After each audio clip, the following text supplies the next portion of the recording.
Amos is the only prophet to exclusively address the northern kingdom, even though he's from the south.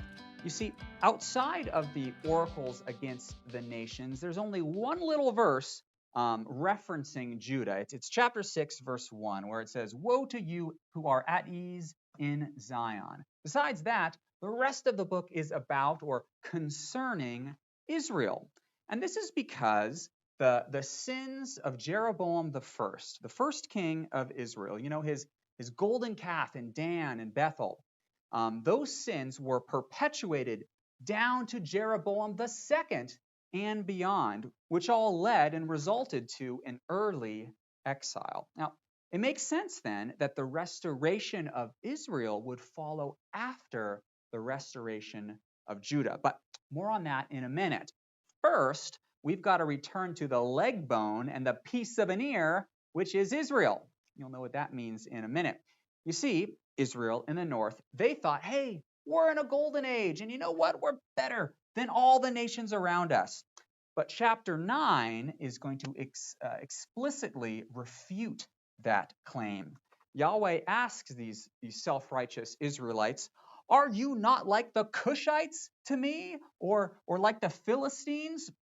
Don't you know that I brought up the Philistines from Caphdor, just like I brought you up from Egypt, or I brought the Syrians up from Kir? And Amos's point is that in the same way that I will destroy these nations, so I will destroy you. But God's covenant with Abraham will not let that be the end of the story. Yahweh will always preserve a righteous remnant in the north as well as in the south. So take a look at chapter 9, verse 8. Behold, the eyes of the Lord are upon sinful Israel, the northern kingdom. I will destroy it from the face of the earth, but I will not utterly destroy the house of Israel. There will be a remnant that survives the shaking. Yahweh says, I will shake the house of Israel with a sieve. I'll put everything in the sieve and I'll shake it. And the kernels, they'll be preserved, but the pebbles, they won't fall to the earth. And I'll take them and I'll discard them. They will be thrown into exile. Well, Amos has scattered hints of this righteous remnant, the kernels, which will be preserved throughout his book.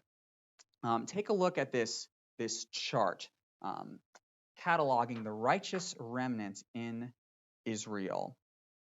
Here it is. This is the chart we're looking for.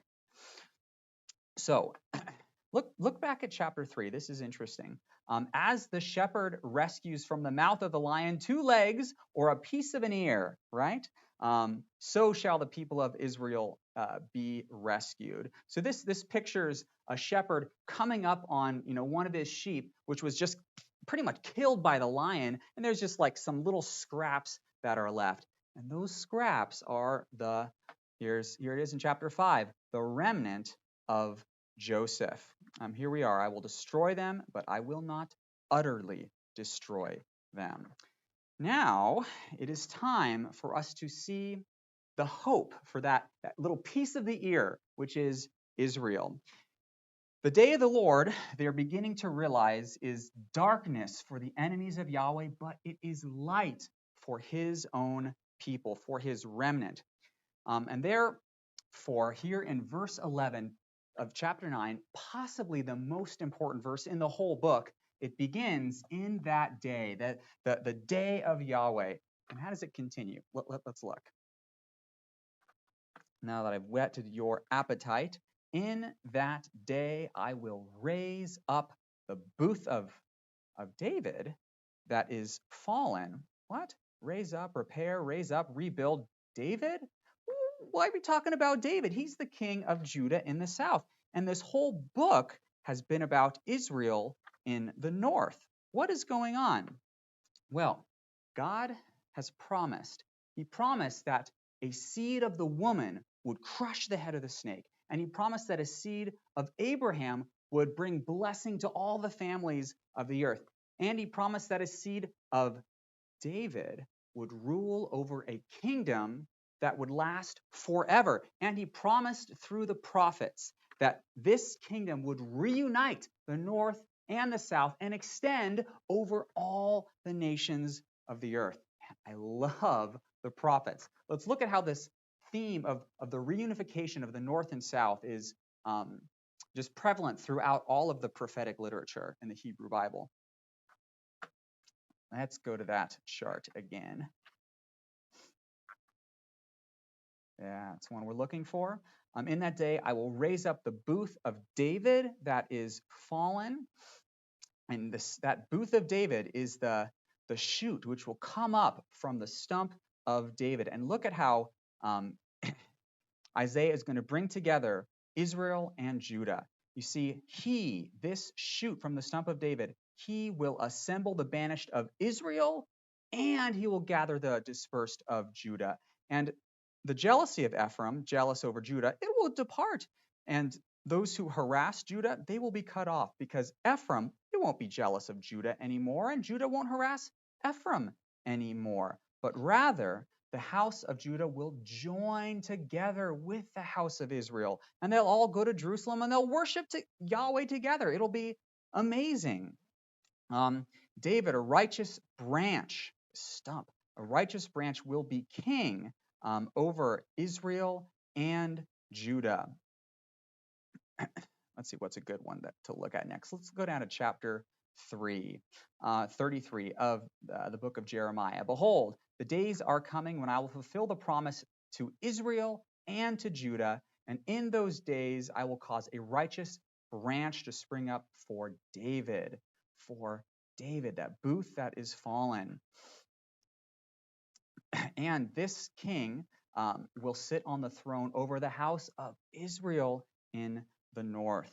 And you know that amazing vision that Ezekiel has of the valley of dry bones. Well, Yahweh interprets this vision for him, and he says, Son of man, those bones that you saw are the whole house of Israel, north and south, all 12 tribes. And that is made explicit in the latter half of that chapter, where Ezekiel is given 2 sticks, and on one stick, well, that's the stick of Judah, and on the other stick is the stick of Ephraim, and he is called to join the sticks together and make them one stick, that they may be one in the hand of Yahweh, one nation, no longer two, no longer divided, and with one king over them. And who is this king? It is David, or David's greater son, we know as Jesus of Nazareth, will be shepherd over all of them.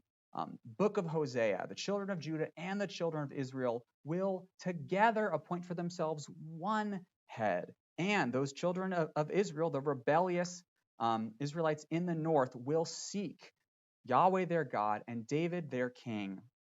And this is the repentance language that we've been longing for in the book of Amos. And this king, this greater son of David, he will possess all the nations of the earth who are called by my name, Yahweh says. And all of that, you guys, all of that amazing restoration, hope, and goodness, that's only the first half of this final restoration oracle. You see, these 5 verses can be divided in 2. And at the beginning of each half, there's a reference to the day of the Lord. In that day, I will raise up the fallen house of David. Let's look at the second half of this restoration oracle in Amos chapter 9. So here we are. In that day, I will raise up the booth of David. Here we're talking about Judah. And then, behold, the days are coming when I will restore the fortunes of my people Israel. Here we're talking about the north, my people Israel. And this phrase is just all over the book of Amos. Take a look at this final chart, I promise, only one more. This phrase, oh, my people Israel, is all over the book of Amos. And of course, normally it refers to the judgment that is coming. And here's that reference we just read in 3:12 about the remnant being preserved. But here again in chapter 9, verse 10, all the sinners of my people will die by the sword. But 9 verse 14, I will restore the fortunes of my people Israel. And you remember that this phrase, restore the fortunes, is really, I don't know if it's better translated, but it can validly be translated as restore the captivity of my people, meaning that I will bring them back to the land. And that is exactly what Yahweh says in the final verse of this book. I will plant them on their land. And you know what? What will they do when they get there? They'll do some planting of their own. Look, they'll plant vineyards and they'll make gardens and eat their fruit. And no more will their agriculture suffer the covenant curses of chapter 5, which we looked at earlier, because now the plowman will overtake the reaper and the treader of grapes, him who sows the seed. That is the superabundance of the agriculture in those days.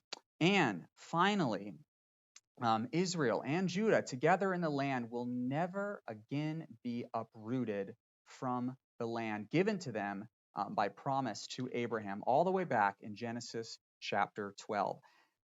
And on that day, a branch from the stump of Jesse will rule over the entire house of Israel. And under his reign, you guys, justice will roll down like water and righteousness like a ever flowing stream. And that is because his name, we learn in Jeremiah 33, his name is Yahweh is our righteousness.